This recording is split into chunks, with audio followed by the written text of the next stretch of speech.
we wanted to tell you a little bit about the book. We're very keen for it to get out there. And we're very lucky to have at least 4 of us here in Melbourne. If there were more, I think that would suggest a kind of an Australian domination of the book. So we're very lucky to have Professor Karin Aggestam travelling to Melbourne for this first book launch. Perhaps we'll have one in your part of the world at some point. So it's been a really exciting collaboration. I'd like to just say a few things about, the themes of the book, and then give you just a bit of an overview of the chapters in the book. And then have my colleagues, Victoria and then Fakonda, talk about their chapters, and then Karin to kind of really, give us a sense of, why this book is relevant and important, and how we'd like to see it, influence debates going forward. So I think at the end of 2024, which has been a tumultuous year in so many ways, I think we can all be very aware that there are, vast disruptions and challenges in foreign policy and politics. And I would just think some of the things that we think about from a feminist foreign policy perspective is just to note how increasingly sexual violence is being used as part of, to advance a war narrative on both sides of conflicts all around the world. And just to note that this year, the UN Security Council reported a 50% increase in conflict-related sexual violence just in this year compared with 2023. We also see increasing foreign interference and gender disinformation targeting, in particular, discrediting democratic leaders and especially women leaders of democratic movements and states. I don't know if many of you remembered right at the beginning of the year, our own Australian Ambassador for Gender Equality, Stephanie Copus-Campbell, put out a little video just talking about gender equality as a really integral part of Australian foreign policy. And it was one of the first things she did in the job. It went viral. It was picked up by Donald Trump Jr. And it basically became, just scorned throughout the far-right transnational network. I don't think she expected that, but it kind of proved the point, and she used it to show why a gender perspective is so important in foreign policy, because there are so many actors out there contesting the rights of women, the equality, for all citizens and groups in the world. And I think, in ending this year and just seeing how Russia has justified the invasion in Ukraine by talking about the entrance of Ukraine and other countries into NATO being really, kind of an evil spread of Western gender relations. And we can also see these kind of narratives in other parts of the world. So if anyone says, I think I entered and I said, why aren't certain people here? And someone said, well, this is not their area. And I want to say that gender is not a separate area of foreign policy. All of foreign policy and politics are gendered. And if you don't understand it, then you don't understand anything that's going on in the world or what might happen in the future. And Karin and I have written before that gender is a major fault line in global politics today. And it's so important for foreign policy makers to understand that, to be able to navigate those challenges and the way in which those narratives, those politics are constantly being deployed to either undermine or to promote a certain worldview and set of values. So, this book is very much inspired. We think it's really important to study pro-gender equality norms in foreign policy and what some countries have labelled feminist foreign policies. And certainly, I know it's really great to see Alice Ridge here from International Women's Development Agency and the wonderful research that they've been doing, looking at the advance of feminist foreign policies around the world and what that means and how we can learn from that. So in our book, we're super interested in that as well. But we have a really broader perspective, broader sort of scope for our studies. We're interested in applying feminist foreign policy analysis to all types of foreign policy. And we note this kind of dual trend. On the one hand, we have states really advocating gender equality, women's rights, rights for LGBTQI populations, decolonial foreign policies, putting that at the centre of their foreign policies and really speaking out on that and actually taking actions. So that is definitely a strong trend. It's a trend that I would have never expected in my lifetime. And so, you know, that's really promising. But on the other hand, we have this other trend. We have the anti-gender politics, right? And we have states deliberately positioning themselves against these norms, against these ideas, and definitely against, you know, Western states that are associated with them. But of course, when it comes to the pro and the anti, there's a mix of state and non-state actors on kind of, you know, both sides, or, you know, fitting into both those trends. So we wanted to really understand and analyze all of that. And I think it's particularly important for scholars to sort of really understand why is it, you know, some states, you know, adopt a certain positioning and not another one. And, you know, to understand how also they engage with one another, and what are the ways to actually, for citizens and for non-state actors, to kind of shape those actions. So I wanted to show you perhaps just a few of the chapters in the book to get a sense. What we have tried to do in the book is actually, rather than looking at countries, because obviously we have a bit of a challenge that the state is not the only actor in foreign policy. And I think where feminist analysis kind of meets foreign policy analysis and merges to form feminist foreign policy analysis is that we acknowledge that there are many different foreign policy actors today. States definitely have a role, so do corporations, non-state actors, you know, civil societies, movements, NGOs. They are all diasporas, all really important actors to understand. So it's a kind of a multi-level field, and it's not simply a question of bilateral and multilateral relations anymore. And I think that's, those of us who've been studying all of those other actors, that's what we bring to this analysis. And I think what's really important here is that we wanted to look at domains of foreign policy, different areas of foreign policy, new and old areas, and to see how these pro and anti-gender norms are playing out to reshape both you know, foreign policy issues, but also the actions. So just a quick look, and yeah, okay. So I'm just, and this is perhaps the second chapter following our introduction, is one about ethics. And of course, ethical foreign policy is something that many of us are interested in, and what does this mean? And this chapter by Fiona Robinson, really interesting, looking at those ethical principles, many of which come from feminist theorizing, but also from Indigenous perspectives and worldviews as well. And so there's quite an interesting analysis in this chapter on New Zealand Indigenous foreign policy, for example. Chapter 3 is on power and different conceptions of power. Oops, I'm really jumping forward. Yeah, so, and how we can conceive of a more transformative foreign policy that challenges power structures.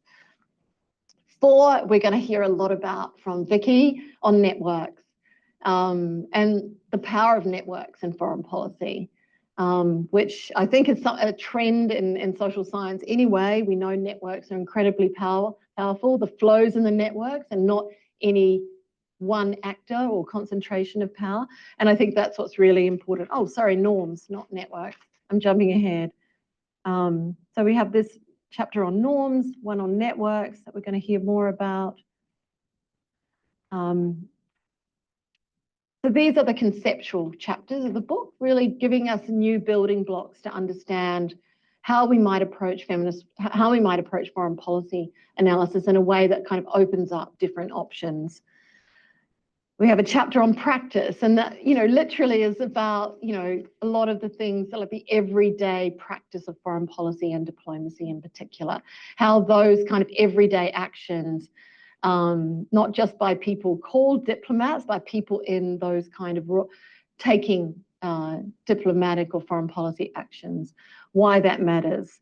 And I think I just have to mention my classic example, a good example of practice is, whether you like her or not, when Hillary Clinton said, and changed the script, don't take me to your leader, take me to your women, when she arrived in a country that the US, you know, was supporting with development aid. So really changing how we relate to others through foreign policy.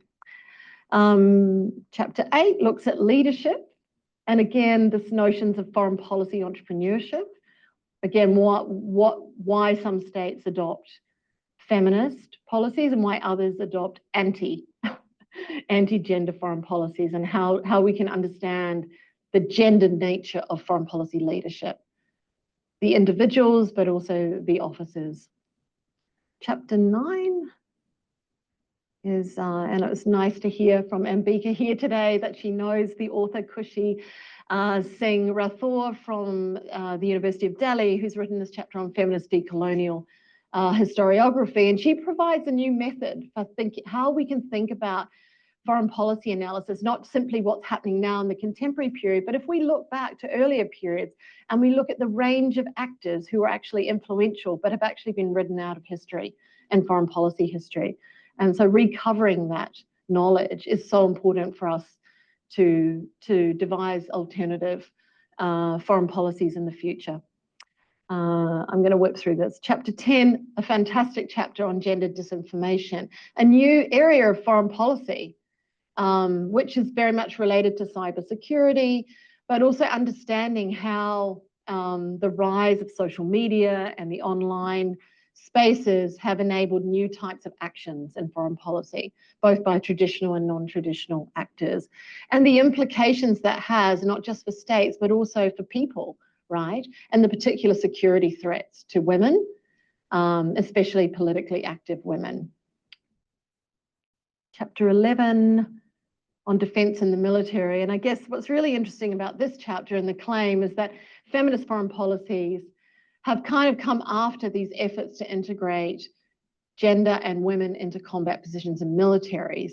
But often feminist foreign policies don't talk much about defence and military. And in many of the countries that have adopted so-called feminist foreign policies, they've also, they also have very strong hard security policies with increasing funding to their militaries. And that's especially the case in Europe. So that chapter is very much looking at that, some of those contradictions there, and particularly raising some of the current cases where that's important. The debates around Ukraine, for example, it's important to think about what does a feminist defence and military look like in the context of rising conflict. Chapter 12, I'll just read trade.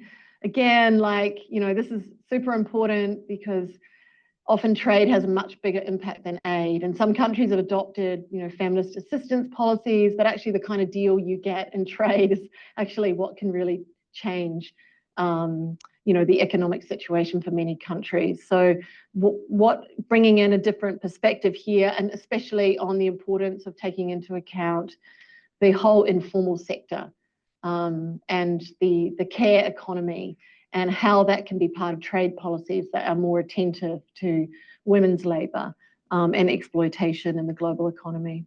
Yeah, so I'm just rushing through 13, very much about Canada, this chapter, but also looking at other countries that have followed the Canadian lead with the feminist international assistance policy.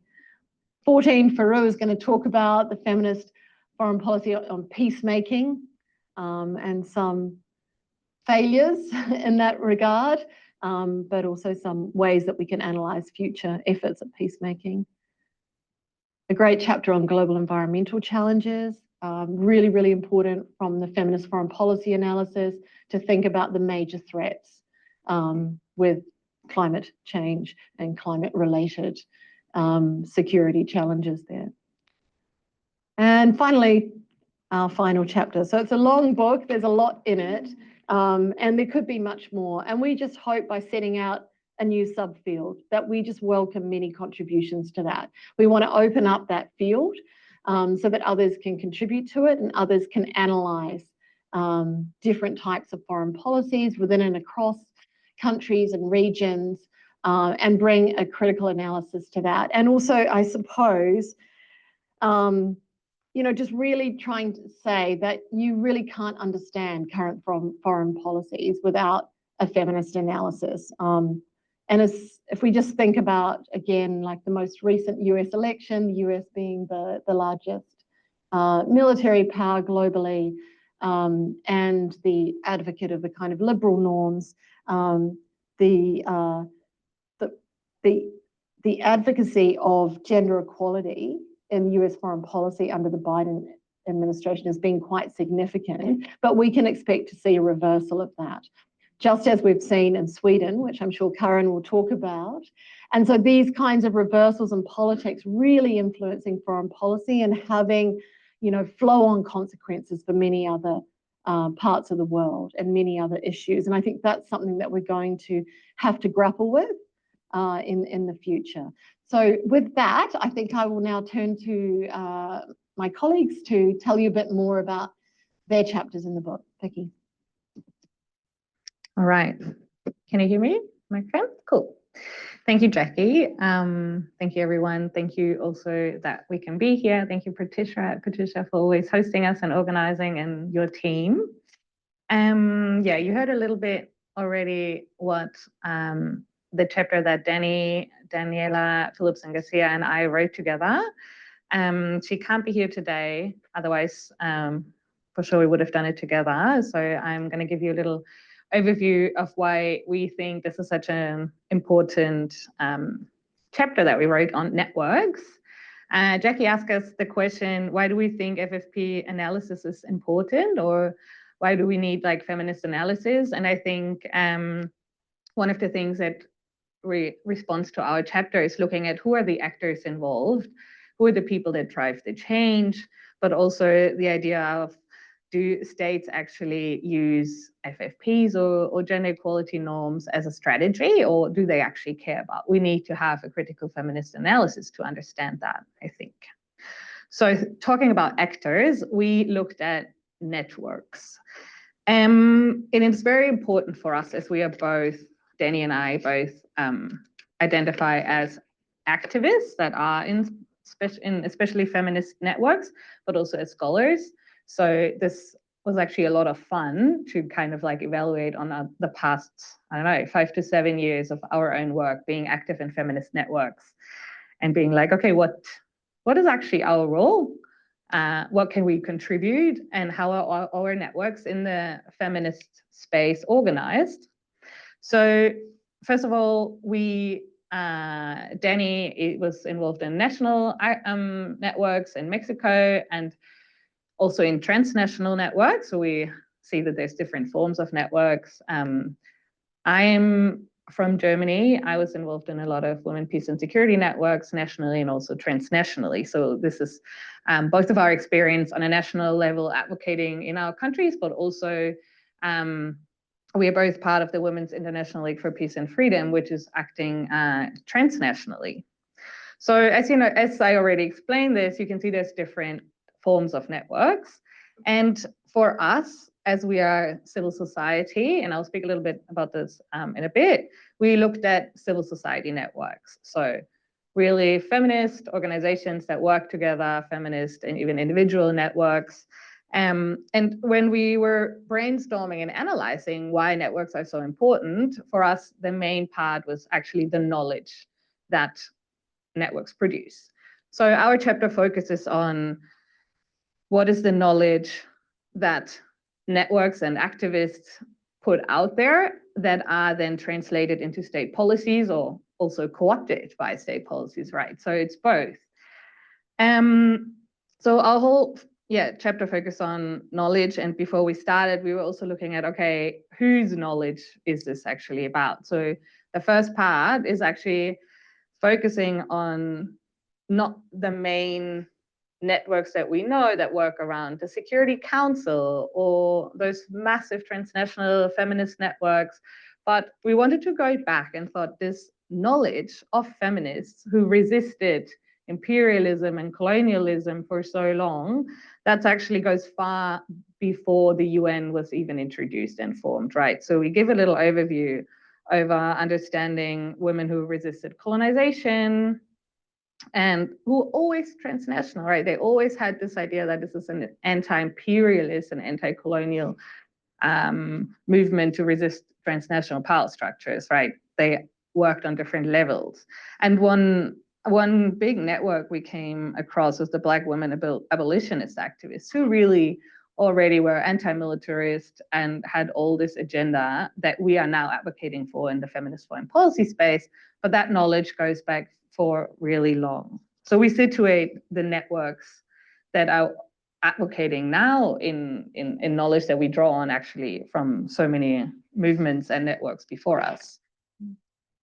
What do we mean by knowledge? We actually looked at this several things that are important, what feminist networks bring out. So there's three parts. One is the thematic and technical expertise, what we say. So all the themes that Jacqui already just introduced, right? It always comes from networks. It's like we bring together the idea that environmental issues are connected to militarism, that are connected to the decolonial fight, like all these themes that we're fighting for, the agenda is being set by feminists. Like another example was the criticism that the women, peace and security agenda, one of the broad gender equality norms, doesn't really include queer people, doesn't really look at anti-racist power structure. So this criticism is formed from networks and is brought towards, and then it's being adopted by other states. So there's themes that networks matter. Then there's language and policy. For example, gender mainstreaming or any big words that so often are found in policy papers by networks that then are adopted by states. So it's not only themes, but it's also language that comes from networks. And what we had at the third area that matters is also the feminist everyday practice. Like, what does it actually mean if we are in political spaces to think about what is feminist practice? Like, how do we share power? How do we think about working together in a non-hierarchical way? And this is kind of something that maybe states haven't yet tried to co-opt or try to do, right? They're still very hierarchical, but it's also about all these values that matter to us that networks try to do differently. That is the everyday, that's also part of the knowledge. How do we actually do this? How do we actually implement it? So the guidelines on the how to is also knowledge that we think for networks matter. The third part, or actually,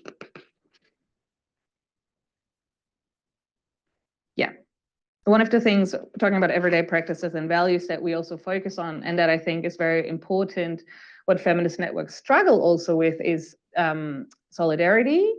That is something that we always try to bring forward, but we have such big problems in our own networks to identify what does it actually mean, how can we work in solidarity, how can we work in anti-racist solidarity especially. And another value that we identify is the care perspective.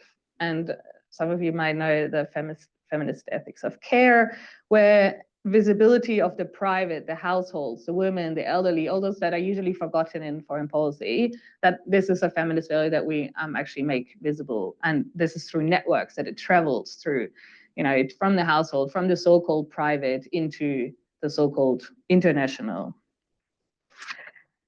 The third part of our chapter focuses on what are the actual networks that exist. And here we looked at, since feminist foreign policies have been, in the last decade, have been adopted, there have been different networks that are not only civil society. So what I just focused on and explained about the knowledge, this is civil society. But then we also found that there's actually networks that are included now, that include states and governments and civil society.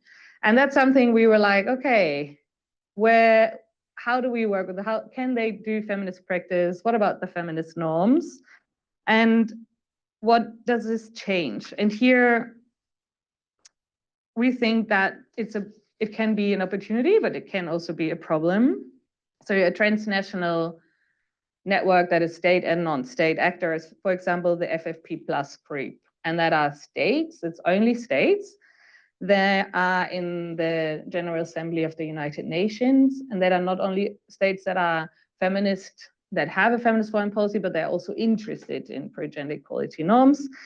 And it's great. They get together, they talk about gender equality norms, but at the same time, the big question is, can states act feminist at all? And why is a state like Israel in this group? Like, this is something that we have to differentiate as being civil society networks and state networks. This is completely different. And the way they negotiate gender and feminism obviously is different. But now this is an FFP network. So can we say they are also important in knowledge production? Do we have to work together as different networks? And here, maybe to conclude and like a final remarks, it's not only networks are not only bringing a lot of change, but they also have a lot of challenges. And we think that the feminist foreign policy states often challenge networks because they co-opt that knowledge, and we are left in these networks really struggling. How do we make this critical? How our language is not emptied out, and we are here. So I think in our last part, we thought about what is the relationship between our activism and knowledge of networks and states. And here power comes into play, obviously. And one example that I struggle with at the moment in my own context in Germany is that the feminist networks are all funded by the government. So our government has adopted a feminist foreign policy, and us as networks have had like 2-3 years work of lobbying for this, advocating. You know, we have a network on 1325 that suddenly, oh, now we're doing a feminist foreign policy. We had to change all our knowledge and wording into let's do advocacy for feminist foreign policy. And now that's all great. And since Israel's genocide against Palestine, they have adopted a policy that all civil society and all networks cannot work in any way with Palestinians. So all our networks are now dependent on state policy. So they have had, for example, this one rule: if your partner organization was in Palestine or you support women, you cannot get funded anymore. So how is that possible if we rely on state policy? So the power in between network and state is something that we really question and have a problem. And I think that's one of the challenges that networks face. And especially also, and this is something between our networks itself, there's also power hierarchies of some networks being able to gatekeep knowledge, right? We just recently saw that the Center for Feminist Foreign Policy was actually exposed that they had gatekept so much knowledge from women that were advocating in the decolonial space. And so we also see power hierarchies within the networks. So yeah, they're great. We are doing a great job, but there's so much, that we still have to discuss and work on our solidarity and on our power relation. So I think that was the part. Thank you very much.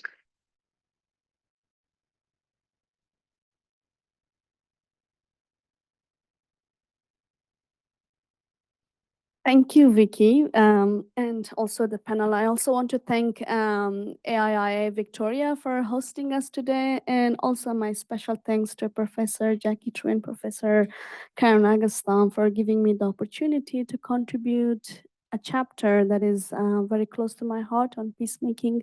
I have come from as a child of war, I come from a peace studies background in research as I did my PhD. But this chapter really opened my eyes in being able to see peacemaking from a feminist foreign policy perspective, what the country can do and what a feminist peace would look like. I think it was more of a journey exploration for me, which I learned a lot from it. So thank you for a very good mentorship feedbacks that made my chapter. I think it's really close to my heart. As mentioned, my chapter is on peacemaking and how do we see that there's a lot of literature on peace settlements, peace processes, peace building.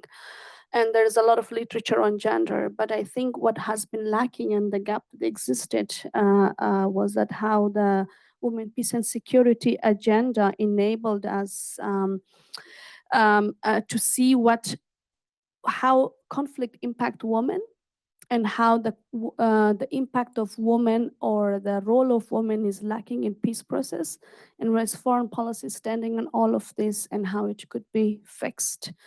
I think in this chapter, I was trying to pull together different strings.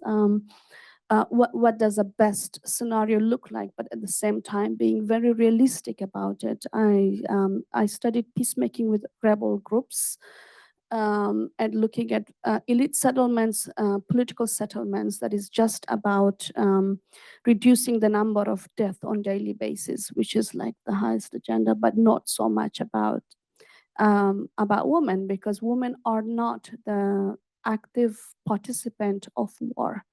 They're not an actor that hold a gun and fight and kill people, and that's why they don't have a seat on the table when it comes to negotiating peace, because many of the peace settlements occurs at the backdrop of violent conflict. You want to appease actors that are violent, that are out there, that have gained territory through force and so many other ways. The Khmer Rouge that committed genocide in Cambodia was an actor of peace, and the Taliban in Afghanistan was an actor of peacemaking. So coming from that kind of background, I think in this chapter, I wanted to see really what is practical, what is the policy. There is a lot of wishful thinking in the policy about, yes, there's gender equality norms. There are foreign policies that, as people say, beautify their foreign policy with adding the gender aspect in their foreign policy with certain countries when they want to make peace. But what does it actually mean? What's the substance of it? And this was the aim of my chapter. And because for me to analyze this, as I have saw it in my research in Cambodia, in Afghanistan, and also my own lived experience, I introduced a three-pronged framework to analyze how much gender, women right is being used and misused, and also what does feminist perspective means to be able to integrate into these policies, to fix it and to transform those foreign policies. So with a bit of background, I go to introducing this framework, and I talk about presence in peacemaking, which we see a lot. I mean, foreign policy is a male-dominated field. As you know, diplomats, majority, more than 70–80% are always male. And also peacemakers. I have the data in my chapter, but looking at there's a mere presence of women as signatories, as negotiators, but just because the gender issue has emerged, especially in the context of conflicted countries like mine in Afghanistan, and these numbers are used to identify the presence of women, that if you have like a 50 delegation and you have like 2–3 women, that's fine, you tick the box. But what does it mean? Yes, it's silent certain people that says, okay, you need to include women, but and then in this category, I analyze that the presence of women does not mean the next layers that you need to resolve the conflict. It's very much about bringing women to tick the box and to justify yourself in this process. And the reason given was because security is still very traditional and diplomacy is still very traditional in many ways. And secondly, I speak about the influence of women in peacemaking, which is the next category that looked at, okay, you go beyond the presence of women, that you bring a couple of women just to represent gender, but the influence, how much women has influence in peacemaking processes, that the countries with gender equality foreign policies promote this. And in the influence category, I look at not only the traditional or the formal ways of negotiation and peacemaking, but also informal. There's track 2 diplomacy, 1.5, and track 3 diplomacy, that it's the civil society playing a very big role. There are like it is people from the grassroots, artists, people using cultural languages to talk about the importance of women. And in this category, I'll also talk about provisions and agreements that was made in the agreements that was signed so far, especially in the last 40 years, that has like a gender provision. Like whatever peace agreement was signed, there's like a gender provision of it. I mean, there are many, but there's only less than 30% that has that gender provision. And also the influence of women that goes beyond that formal structure, which is like the civil society, film, art, culture, and they're just showing that, okay, how narrating the stories of women and the influence that they make beyond those formal thing. And then the third category, which is one that we hope that we could get into, is feminist principles in peacemaking. I think this category assesses the extent to which feminist principles is not only about gender equality, but also empowerment, women's access to resources, and women's presence in foreign policy, in important decision making. It goes above and beyond, as Professor Jacqui mentioned earlier, about gender is not just a separate thing or a separated island. And this is the category that talks about a holistic approach that brings together all aspects of peacemaking. And so far in my chapter that we look, gender in foreign policy of peacemaking has been treated as a gender issue, but it is not only a gender issue. It affects development, human rights, humanitarianism, and so many other things. And we are still, unfortunately, very far seeing in practices of these states to understand that holistic approach. And that's what the feminist principles in peacemaking can adopt for it to be able to address these things in a much more holistic manner. And in the, I have spent more words that I was allowed in the in this category to tell you about representations of women. There's are different kinds of representations.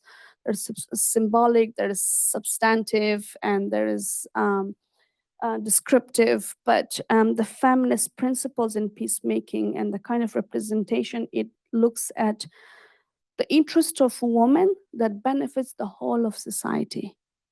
And it's not always that woman would if there's a woman and you think by default that the woman represent women, no. Women are political actors as well, and they can represent different things. But the feminist principles looks at how women can approach and represent the whole of society overall, and how it could benefit a much more endurable peace.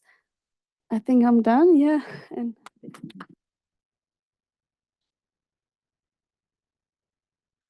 thank you very much. I saw the sign, Patricia.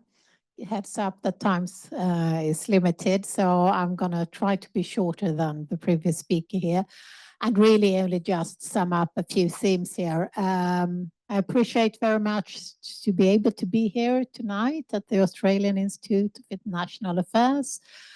Thanks very much for organizing, also meeting up with the co-authors here and with Jacqui True. We have done lots of work in the last 8 years on gender, feminism, and foreign policy. I've also done work before on gender and diplomacy and on Swedish feminist foreign policy.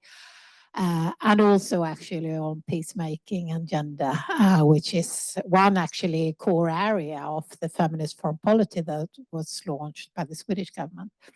But what we do in this book, and as Jacqui has already mentioned, is that the overarching objective here has been to really foreground a new subfield of research of feminist foreign policy analysis as we actually launch it as. It's sort of a new subfield in the making.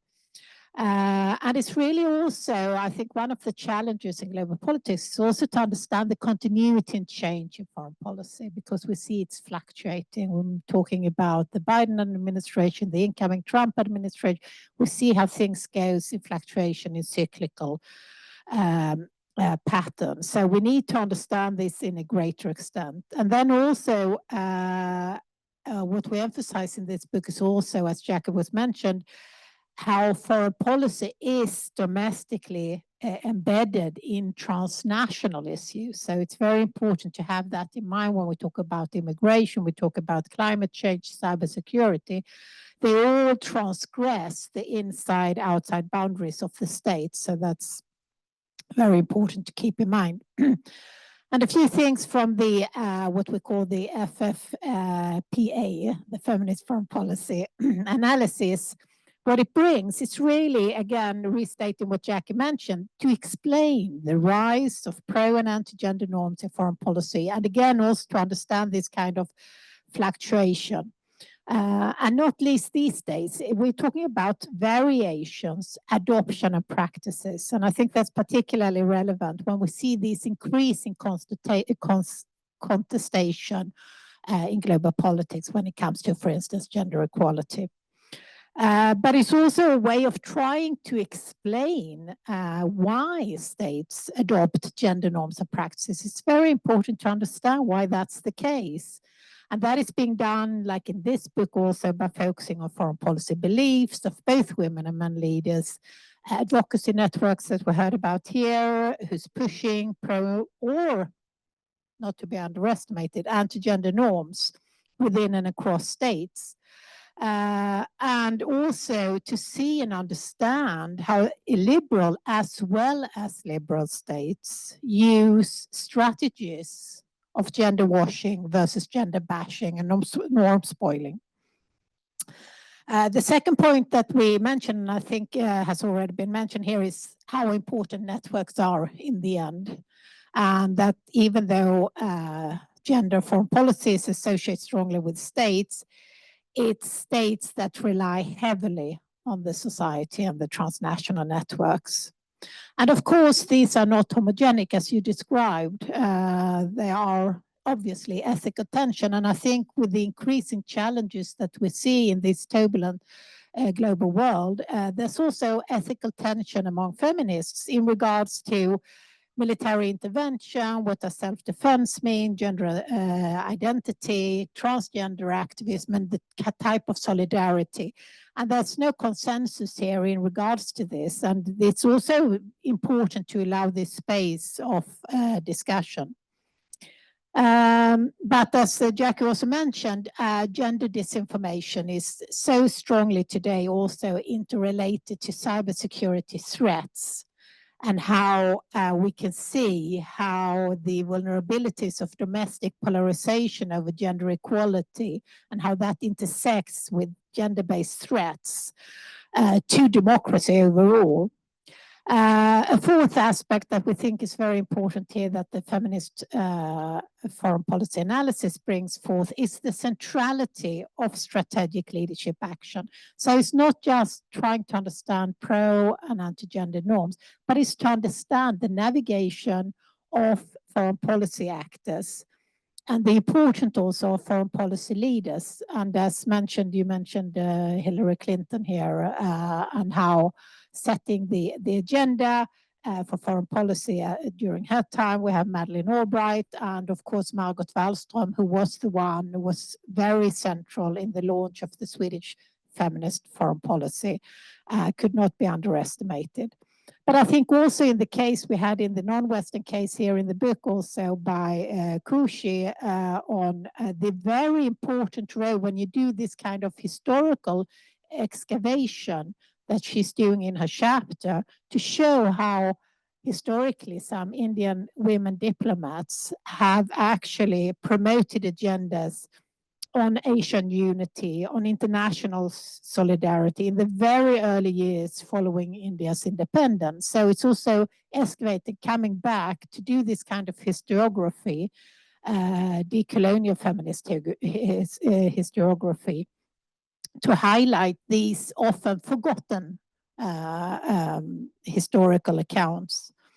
We also talked about the importance of intersectionality of power. Obviously, that interacts, very important. Also, I would also like to stress that as feminist foreign policy is also very important to understand sustainability. Now, we see the introduction of feminist foreign policy, we see the promotion of gender equality, but at the same time, the question is to what extent it's being institutionalized within the MFAs. And of course, it was mentioned here with Sweden, the case where we already have scrapped the feminist foreign policy, and to what extent that matters in regards to practices. But it is important to follow this trend, because diplomacy and the MFAs are very slow in the making. So it takes time to sort of break ground, but oftentimes the pushback can be very hard. And especially against this kind of institutional innovation. So just to end, not to take up too much time, since we also would like to have some time for discussion, we identify in the end of the book 3 avenues that we think is particularly ripe for research in the area of feminist foreign policy analysis. So on the one hand, we find it's extremely important to examine the credibility gap, because gender equality on paper is one thing, but how is it operationalized, and how does it actually affect practices, and how, for instance, in conflict situations that we talked about before, how women, for instance, their experiences are very different than men. We think about Ukraine, we think about Gaza, and we can see how it differs. And we see when it comes to victims and displacement, it all affects them very differently. We also had the chapter on the environmental challenges. Likewise there, the disproportionality, it's a difficult word, disproportionality, and how it affects environmental changes very differently, also in natural disasters. But also the other second avenue that we think needs to be tackled more head on, and that is the pushback.